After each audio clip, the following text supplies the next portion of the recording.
If my husband had just lied to me, I think I could have survived it. But the worst part was realizing he had been hiding something long before I ever existed. The video arrived at 2:14 in the morning while I was half asleep beside Ryan. I still remember the glow from my phone lighting up the ceiling of our bedroom, pale blue against the dark. At first, I thought it was spam. Unknown number. No profile picture. Just a single video file and one sentence underneath it. Ask him about June 14th. That was it. No explanation. No threat. Nothing dramatic. I almost deleted it without opening it. Ryan shifted beside me, one arm stretched across the bed like he always slept, his wedding ring catching a little moonlight from the window. He looked peaceful. Safe. The kind of man women spent years hoping to find. For 3 years, that was exactly who I thought I married. Ryan Harper was the kind of husband strangers complimented me for having. He opened doors without thinking about it. Remembered my coffee order down to the extra cinnamon. Called my mother every Sunday even though I sometimes forgot to. He worked long shifts at the hospital but still came home smiling, still kissed my forehead every night like some scene from a movie people would call unrealistic. My friends used to joke that I'd won the husband lottery. Maybe that's why my stomach tightened the second I looked back at that message. Because perfect things don't survive scrutiny. Somewhere deep down, I think I already knew that. I slipped out of bed quietly and walked downstairs into the kitchen. The house was silent except for the hum of the refrigerator and the rain tapping softly against the windows. I remember standing there barefoot on the cold tile floor, staring at the video thumbnail. It was dark and blurry, impossible to make out. My thumb hovered over the screen for almost 10 seconds before I finally pressed play. At first, nothing happened except shaky footage moving through trees at night. Whoever recorded it was breathing hard. Then the camera focused. A cabin appeared in the middle of the woods. I recognized it instantly. Ryan's family cabin in northern Vermont. We'd gone there twice during the fall. There was no sound except wind and footsteps crunching through wet dirt. Then Ryan walked into frame. My husband was wearing a dark hoodie and jeans, carrying a shovel over his shoulder. I felt my chest tighten immediately, but I kept watching. He stopped near the edge of the trees and started digging into the ground. The video zoomed in slightly, shaky and grainy, like whoever filmed it was hiding. Ryan kept looking over his shoulder every few seconds like he was afraid someone would see him. Then the clip ended. Just like that. 38 seconds. No explanation. No context. I watched it again immediately, then a third time. By the fourth replay, my hands were shaking hard enough I almost dropped my phone. I kept telling myself there had to be a reason. Maybe he buried emergency supplies. Maybe it was some weird camping thing. Maybe the person who sent it wanted me to think something awful when there was a completely innocent explanation. But that sentence kept replaying in my head. Ask him about June 14th. I looked up toward the second floor where Ryan was still asleep in our bed. Then I checked the date on my phone. June 14th was only 4 days away. I barely slept after watching the video. Every time I closed my eyes, I saw Ryan standing in the woods behind that cabin, digging into the ground while somebody secretly filmed him from the trees. By 6 in the morning, I was sitting at the kitchen counter with cold coffee in my hands, staring at the rain sliding down the windows while my phone rested face down beside me like it had become something dangerous. I kept thinking the sender would text again, but nothing came. No name. No explanation. Just silence. Around 7, Ryan walked downstairs wearing gray sweatpants and one of his old college t-shirts, still half asleep. He smiled the second he saw me. "You are up early," he said softly, leaning down to kiss my forehead.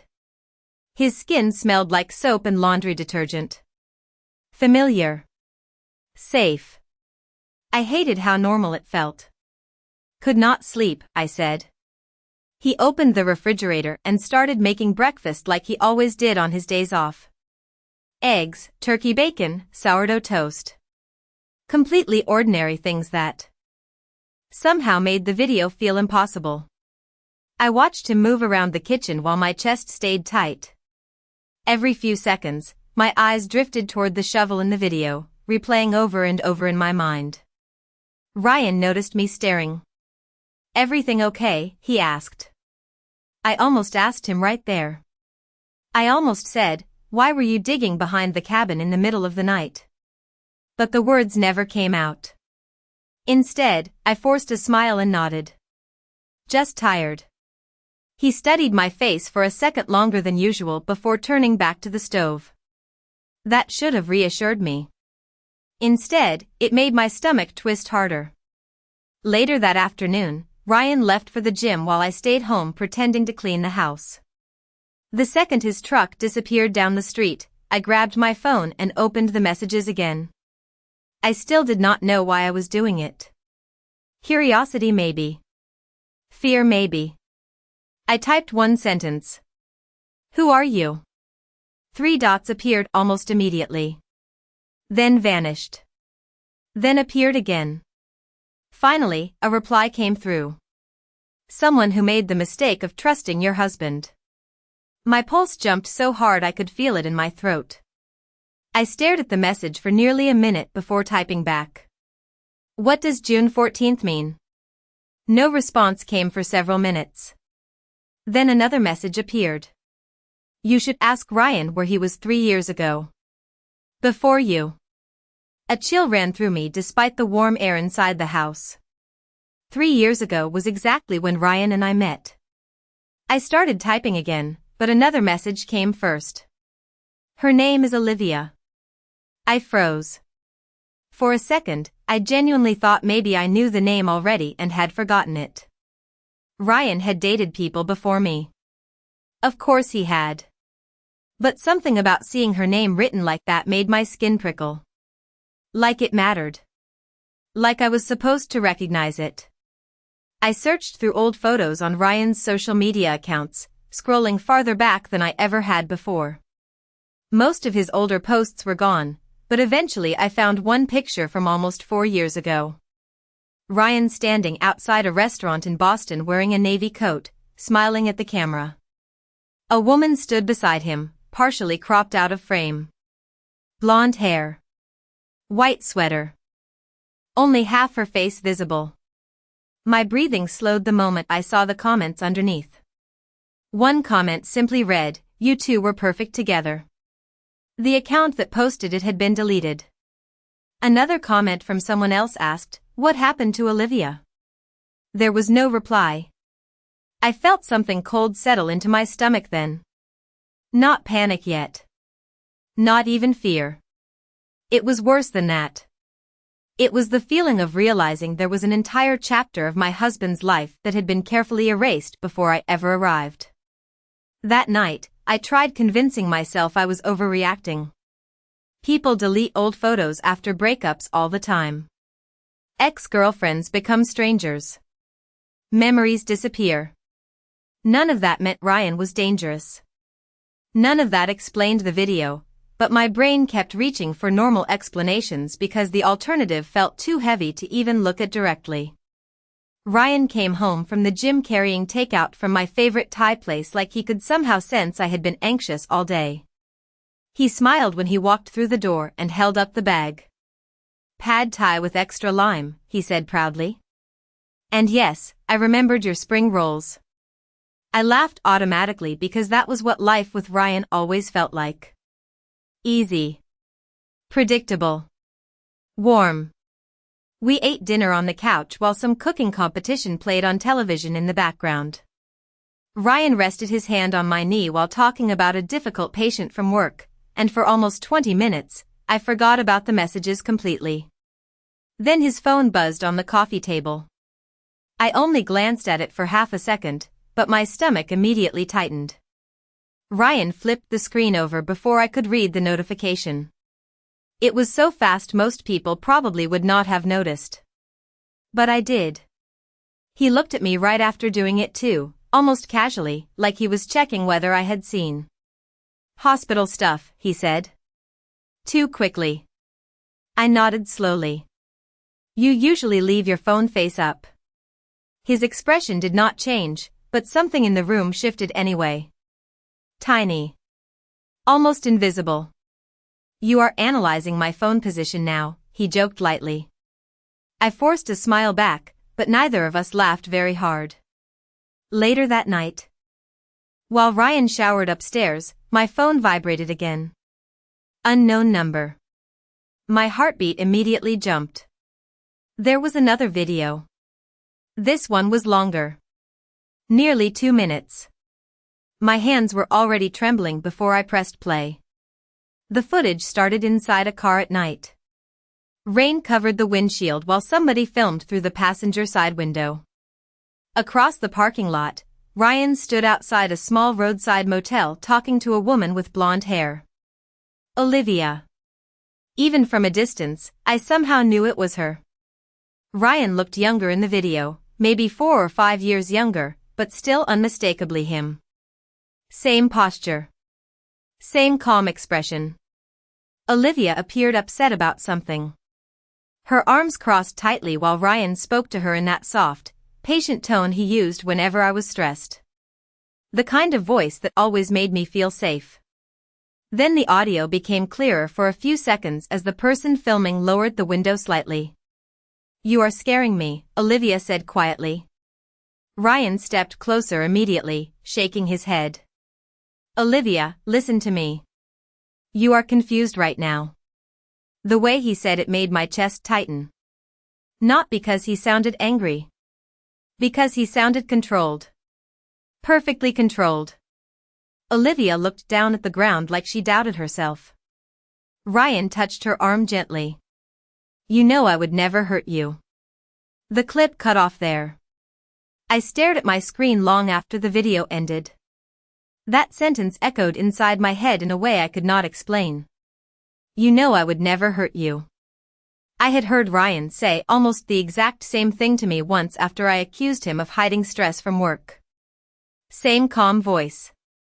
Same reassuring expression. Suddenly it did not sound comforting anymore. Another message appeared underneath the video. "He always sounds kind right before the truth disappears." I swallowed hard and typed back immediately. "What truth?" 3 dots appeared. Then vanished. Then nothing. I waited several minutes before sending another message. "What happened to Olivia?" No response came. Upstairs, the shower turned off. Panic rushed through me so fast I nearly dropped the phone. I deleted the conversation from my screen and locked my phone just as Ryan walked into the bedroom, towel draped over his shoulder, hair damp. "You okay?" he asked casually.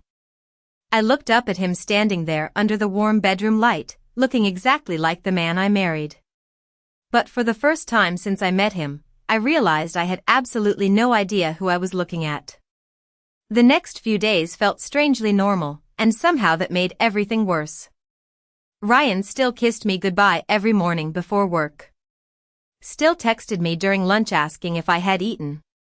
Still brought home flowers on Thursday because he passed a roadside stand and said the sunflowers reminded him of me.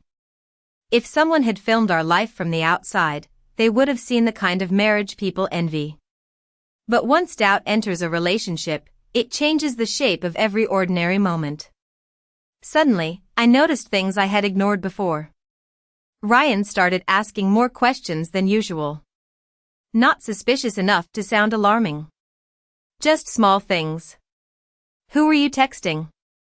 Did somebody call earlier? Are you heading out today?" His tone always stayed soft, casual, almost affectionate. That was the unsettling part. He never sounded controlling. He sounded attentive. One afternoon, I came downstairs and caught him holding my phone in his hand. He looked up immediately. "Your mom was calling," he said smoothly. "I was bringing it to you." I smiled and thanked him, but after he walked away, I checked my screen. He had not just touched the phone. He had opened it. My messages app was still running in the background. My chest tightened instantly. I had deleted the conversations with the unknown number every single time, but suddenly I wondered if Ryan somehow knew anyway. That night, I locked myself in the bathroom and searched Olivia Hayes online again. This time I dug deeper. Old tagged photos. Archived posts. Dead social media accounts. Eventually, I found a discussion thread from years ago under a local Boston news article. Missing woman search suspended after 4 weeks. My breathing slowed as I read the comments. Most were from strangers expressing sympathy. Then one comment stopped me cold. Her fiancé says she was emotionally unstable before she disappeared. Fiancé. I stared at the word over and over. Ryan had never mentioned being engaged before me. Not once. I clicked farther into the article. Olivia Hayes. 28 years old. Last seen leaving a motel outside Hartford, Connecticut. Family reported concerns after she stopped answering calls. Search efforts eventually ended due to lack of evidence suggesting foul play. The article included a blurry photo of Olivia smiling into the camera with wind blowing through her blonde hair. She looked normal. Healthy. Happy. Not unstable. My stomach turned harder the longer I looked at her face. Suddenly my phone buzzed in my hand so violently I almost dropped it. Unknown number again. Stop searching online. Ask Ryan what happened at the motel. My pulse exploded. I typed back immediately. Who are you? Another reply came instantly this time. Someone who survived him. I felt a wave of cold rush through my arms. Before I could answer, another message appeared. He watches people when they start asking questions. At that exact moment, somebody knocked softly on the bathroom door. I nearly screamed. Kelly? Ryan's voice came through calmly. You have been in there a while. Everything okay? I stared at the door in complete silence for almost 3 seconds before answering. Yeah. Just a headache. Do you want me to bring you Tylenol? He asked gently. That was the terrifying thing about Ryan. Even now, with my heart slamming against my ribs, part of me still believed he cared about me. Part of me still wanted this entire thing to be a misunderstanding. I unlocked the bathroom door a few minutes later and found him waiting in the hallway holding a glass of water. His expression softened immediately when he saw me. You look pale, he said quietly. Then his eyes lowered toward my phone. Only for a second. But I noticed. Who keeps messaging you this late? He asked. The question sounded casual. Almost harmless. But something underneath it felt sharp. I forced myself to shrug. Spam stuff probably. Ryan nodded slowly, still watching my face. Then he smiled. You would tell me if something was bothering you, right? I opened my mouth to answer, but for the first time since meeting my husband, I realized. I was afraid of saying the wrong thing. June 14th arrived with bright sunlight and clear skies, which somehow felt wrong. I woke up expecting rain or thunder or something dramatic enough to match the anxiety sitting in my chest, but instead the neighborhood looked painfully ordinary. Sprinklers clicked across freshly cut lawns. Kids rode bikes down the street. Somewhere nearby, somebody was grilling before noon. Ryan stood in the kitchen making pancakes while music played softly from his phone like this was any other Saturday morning. You slept better last night, he said with a smile as he flipped a pancake onto my plate. It was not a question. It was the kind of statement people make when they are paying very close attention to you. I forced myself to smile back. I guess I did. Ryan studied me for half a second longer than necessary before nodding. Good. You seemed stressed lately. There it was again. That careful observation. That calmness. Every interaction with him now felt layered with invisible meaning, and I hated myself for it because part of me still desperately wanted to trust him. Around noon, Ryan announced he needed to stop by the hospital for a couple of hours to review patient files before Monday. Normally I would not have thought twice about it. But as he grabbed his keys, I noticed something strange. He was wearing the same dark hoodie from the video. The exact one. My stomach tightened immediately. "You are working on a Saturday?" I asked casually. "Just briefly," he replied. "I will be back before dinner." Then he stepped closer and kissed my forehead gently. "Try to relax today, okay?" The second his truck disappeared down the street, my phone buzzed. Unknown number. "If he leaves town today, follow him." I stared at the message in complete silence. My heartbeat had already started racing. Another text came seconds later. "He always goes somewhere on June 14th. I typed back immediately. "What happened on this date?" This time the reply took longer. Long enough for panic to settle into my chest. Finally, the message appeared. The day Olivia realized who he really was. Before I could respond, another text arrived. "Check his office first." I do not know why I listened. Maybe curiosity had already become stronger than fear by then. Maybe some part of me knew I crossed a line days ago when I watched that first video. Either way, 20 minutes later I was standing inside Ryan's home office with shaking hands. The room smelled faintly like coffee and cedarwood. Everything was perfectly organized, exactly like him. Medical journals stacked neatly. Pens aligned beside his laptop. No clutter anywhere. At first glance, there was nothing suspicious. Then I noticed the bottom drawer of his desk was locked. I froze. Ryan never locked drawers. My pulse quickened as I searched the office until I found a small key taped underneath the desk itself. The second the drawer opened, my mouth went dry. Inside were folders. Dozens of them. All labeled with women's names. Some names were handwritten. Others typed neatly on white labels. I stared at them in disbelief. Emily. Rachel. Vanessa. Olivia. My breathing became shallow instantly. I grabbed the Olivia folder first with trembling hands. Inside were printed photographs, notes, and pages of what looked like personal details. Favorite restaurants. Work schedules. Family information. Tiny observations written in Ryan's handwriting. Gets anxious during confrontation. Trusts quickly after reassurance. Sensitive to abandonment. I felt physically sick reading the words. It did not feel romantic. It felt clinical. Controlled. Like someone studying behavior instead of loving a person. Then I heard tires crunching outside the house. My blood turned cold. Ryan was home early. Panic slammed through me as I shoved the folder back into the drawer with shaking hands. Footsteps approached the front door downstairs. Then my phone vibrated once more in my pocket. Final warning. Do not let him know you opened the drawer. My entire body locked up when I heard the front door open downstairs. For one terrible second, I could not breathe. The office suddenly felt too small, too quiet, too exposed.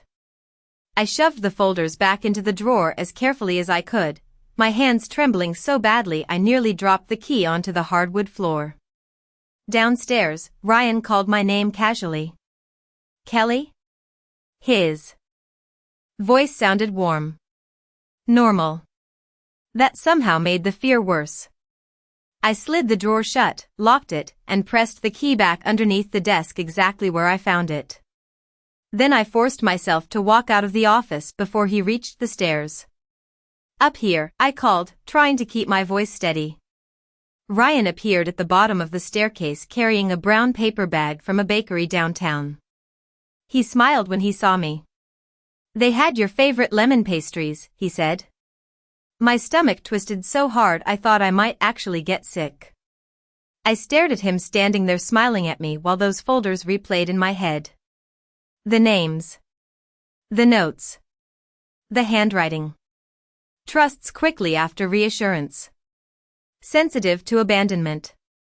I suddenly realized Ryan had probably been studying me too.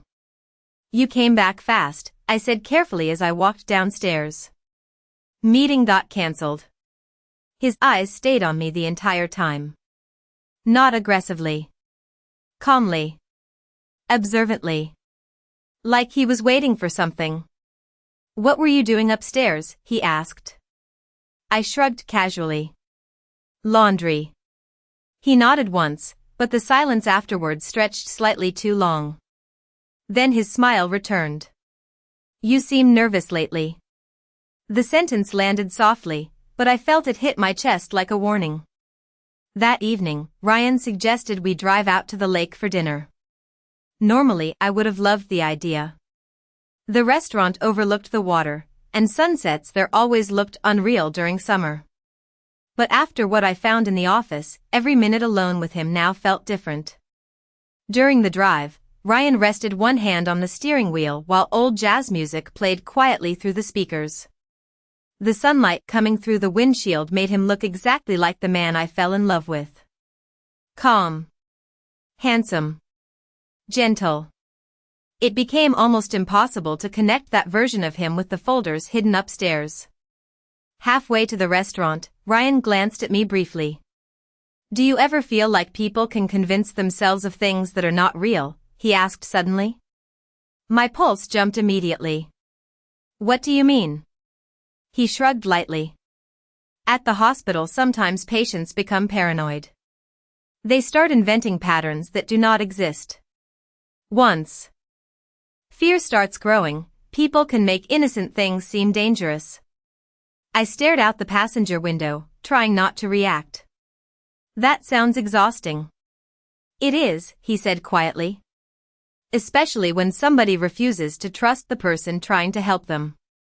Something about the way he said help made cold pressure settle into my chest. The rest of dinner passed in strained politeness.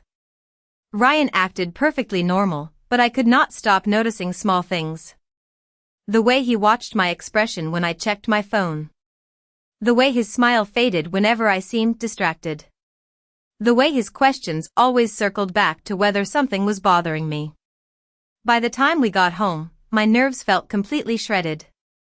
Around midnight, I woke up suddenly to the sound of footsteps downstairs. At first I thought I imagined it. Then I heard the kitchen cabinet close softly. I reached across the bed instinctively. Empty. Ryan was gone. My heartbeat immediately started pounding.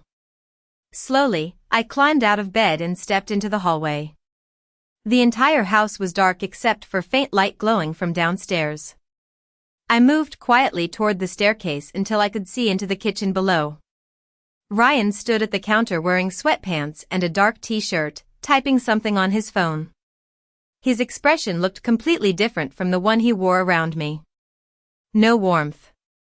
No softness. Just focus. Then my phone buzzed in my hand so suddenly I nearly gasped. Unknown number. He knows you searched the office.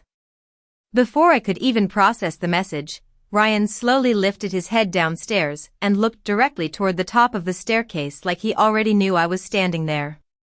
The moment Ryan looked toward the staircase, every muscle in my body froze.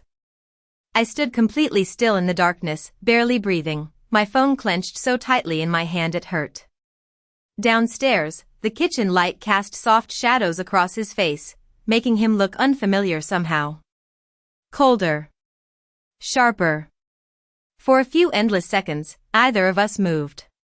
Then Ryan smiled faintly. Kelly, he called softly. Why are you standing up there in the dark? My mind scrambled for something normal to say. I heard noise downstairs, I answered carefully as I started walking down the steps. Ryan set his phone face down on the counter immediately. Could not sleep, he said. Did I wake you? I shook my head, forcing myself to stay calm. Just startled me. He walked toward me slowly, stopping only a few feet away. Even half asleep, Ryan still looked composed. Controlled. His eyes searched my face quietly. "You seem afraid of me lately," he said. The sentence hit harder than I expected because there was no anger in it. Only observation. I looked away first. "You are imagining things." Ryan stared at me another second before reaching out and brushing hair gently behind my ear. "I would never do anything to hurt you, Kelly." There it was again. That exact sentence. The same words from the motel video with Olivia. My chest tightened instantly. Ryan must have noticed something shift in my expression because his hand paused briefly against my cheek before falling away. "Come back to bed," he said softly. "You need sleep." I nodded automatically, but the second he turned away, my phone vibrated again in my pocket. I waited until Ryan disappeared upstairs before checking it. New message. "Meet me tomorrow. Alone." Attached underneath was an address in Hartford, Connecticut. My stomach dropped immediately. Hartford. The same city from the article about Olivia. I barely slept at all that night. Every creak of the house made my nerves tighten. Every time Ryan shifted beside me in bed, I wondered whether he knew exactly how terrified I had become. By morning, I had already made my decision. I told Ryan I was driving to see my mother for lunch 2 towns over. He smiled immediately. "That sounds good. You should get out of the house." Then he added something that made cold pressure crawl up my spine. "Text me when you get there so I know you are safe." The drive to Hartford took nearly 2 hours. My hands stayed tense on the steering wheel the entire time. I kept checking my mirrors without realizing it, half expecting Ryan's truck to appear behind me. The address led to a small coffee shop near the edge of downtown. Quiet. Nearly empty. I parked across the street and sat in my car staring through the windows. For almost 5 minutes before finally forcing myself inside. A blonde woman sat alone near the back corner wearing sunglasses and a baseball cap. The second she looked up, I recognized her instantly from the old photos online. Olivia Hayes was not missing. She was alive. My pulse exploded as I approached the table slowly. Olivia removed her sunglasses, and I immediately noticed how exhausted she looked. Not physically. Emotionally. Like somebody who had spent years waiting for bad news. "You came," she said quietly. I sat down across from her without speaking. For several seconds, neither of us moved. Then Olivia slid a small flash drive across the table toward me. "You need to see the full recording," she whispered. I stared at the flash drive.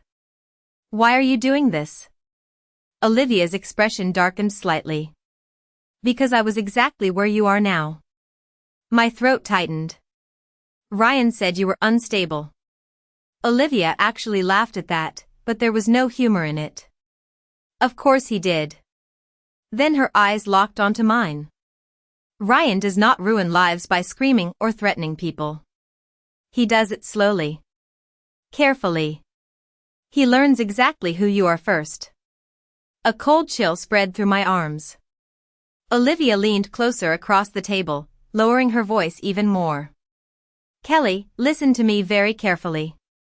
If Ryan thinks you know the truth before you are ready to leave him, he will never let you see who he really is." The drive home felt unreal. My hands stayed locked around the steering wheel while Olivia's words replayed inside my head over and over. "He learns exactly who you are first." Every memory I had of Ryan suddenly felt unstable, like somebody had quietly replaced pieces of my life without me noticing. By the time I pulled into our driveway, the sun had already started setting behind the trees, washing the house in soft orange light. Our home looked beautiful. Peaceful. The kind of place people slow down to admire while driving past. I sat in the car for nearly 2 minutes staring at the front door, trying to prepare myself to walk inside and pretend everything was normal. The flash drive Olivia gave me felt heavy in my purse even though it weighed almost nothing. Ryan was already home when I entered. I found him in the kitchen cooking dinner while low music played through the speakers. He looked up immediately and smiled. "How is your mom?" he asked casually. The lie caught me off guard for half a second before I answered. "Good. Tired, but good." Ryan nodded slowly while stirring pasta on the stove. "That is strange." My pulse skipped. "What?" He looked at me calmly. "I called her earlier to ask if she wanted us to come by for dinner next weekend." The room suddenly felt too warm. Ryan watched my face carefully as realization spread through me. He knew I lied. "She mentioned you stopped by for lunch," he continued softly. "But she seemed confused about when you left." Every nerve in my body tightened instantly. Ryan turned off the stove and faced me fully now, drying his hands slowly with a kitchen towel. "Where were you really today, Kelly?" The calmness in his voice terrified me more than yelling ever could have. I forced myself to stay steady. "I drove around for a while. I needed space." Ryan nodded once, but his eyes never left mine. "From me?" Silence stretched between us. I could hear the refrigerator humming softly behind him. Somewhere outside, a dog barked down the street. Tiny ordinary sounds that suddenly felt impossibly distant. Then Ryan smiled again. Small. Controlled. "You know what the problem is with paranoia?" he asked quietly. "Once somebody convinces you to doubt reality, every innocent thing starts feeling sinister." I swallowed hard. What if it is not paranoia? For the first time since I met him, the warmth disappeared completely from Ryan's face. Not anger. Something colder. More detached. He walked toward me slowly until only a few feet separated us. "Who have you been talking to?" he asked. My chest tightened instantly. "Nobody." Ryan stared at me for several long seconds. Then he tilted his head slightly, almost disappointed. "Kelly," he said softly, "I have spent 3 years loving you carefully. Being patient with you. Protecting you from stress whenever I could. And now you are lying to me because of some stranger sending videos?" The way he said loving you carefully made ice crawl down my spine. Suddenly I understood what Olivia meant. Ryan spoke about emotions like they were systems to manage, not feelings to experience. I took a small step backward without realizing it. Ryan noticed immediately. His eyes flickered downward toward the movement. "You are afraid," he observed quietly. "That is new." My heart pounded so hard I thought he could hear it.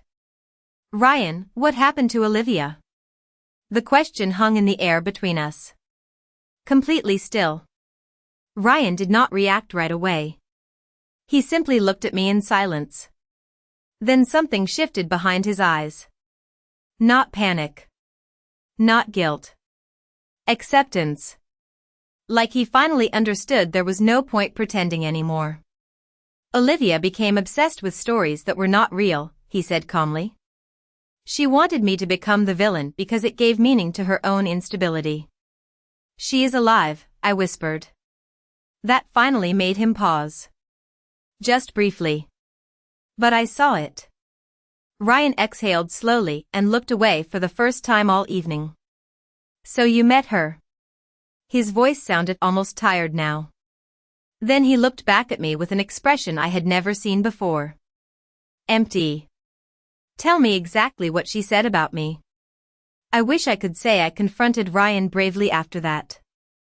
I wish I could tell you I demanded answers or exposed him or finally saw him clearly in that moment. But the truth is much uglier than that. When somebody spends years shaping your reality carefully, your instincts stop trusting themselves. So instead of screaming or accusing him, I stood there in our kitchen staring at the man I married while my brain desperately searched for a version of events that still made me feel safe. Ryan watched me quietly, waiting. His face looked calm again, almost concerned, But now I understood something terrifying about him. The calmness was not natural. It was controlled. Deliberate. "Kelly," he said softly, "whatever Olivia told you, she has been doing this for years." I swallowed hard. "Doing what?" "Attaching herself to people from the past," he answered smoothly. "Creating stories. Making herself the victim." He stepped closer carefully, watching my expression the entire time. "You have seen how easy it is to manipulate context. Videos. Messages. Old articles online. Once somebody decides to believe a narrative, they stop questioning the person feeding it to them." Part of me hated how reasonable he sounded. That was the worst part of all of this. Ryan never sounded unstable. Never sounded threatening. He sounded intelligent. Caring. Measured. Exactly like the kind of man people trust automatically. "Then why keep folders on women?" I asked quietly. For the first time, Ryan looked genuinely surprised. Not angry. Just disappointed. "You went through my office." It was not a question.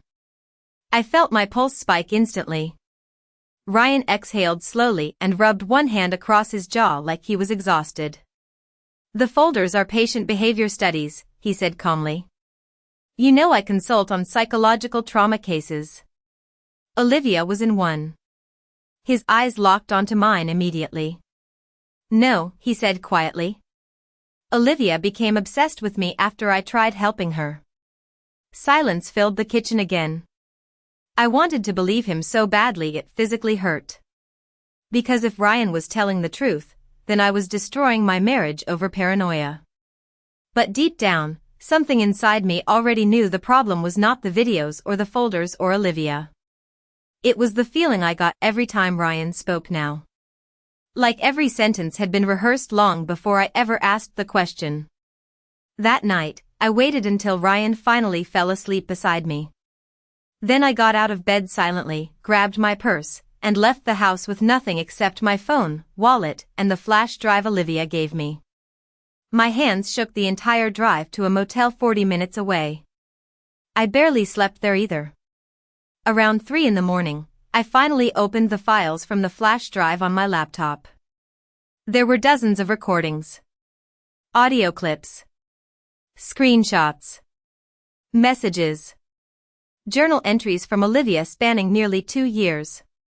But one video stopped me cold almost immediately. It showed Ryan sitting inside the cabin in Vermont speaking directly toward someone behind the camera. Olivia's voice trembled softly from off-screen. "Why do you keep writing notes about people?" Ryan smiled faintly in the recording. Calm. Patient. "Because patterns matter," he answered. "If you understand what people need emotionally, they become predictable." A cold wave spread through my chest. Olivia's voice came again. "That sounds manipulative." Ryan actually laughed quietly at that. "Everybody manipulates. Most people just do it badly."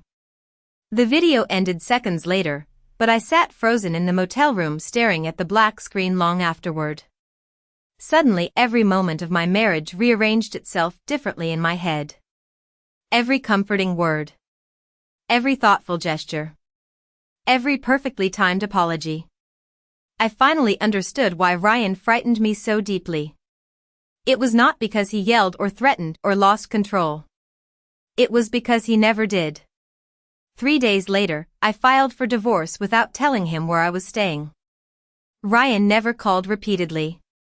Never begged. Never chased me. He sent exactly one email. Subject line, "In case you ever become curious." Attached underneath were encrypted folders labeled with women's names I had never seen before. 27 of them. I never opened a single file. But sometimes late at night, I still think about the way Ryan used to smile at me across the kitchen like I was the safest thing in his world. And honestly, that is the part that still scares me the most.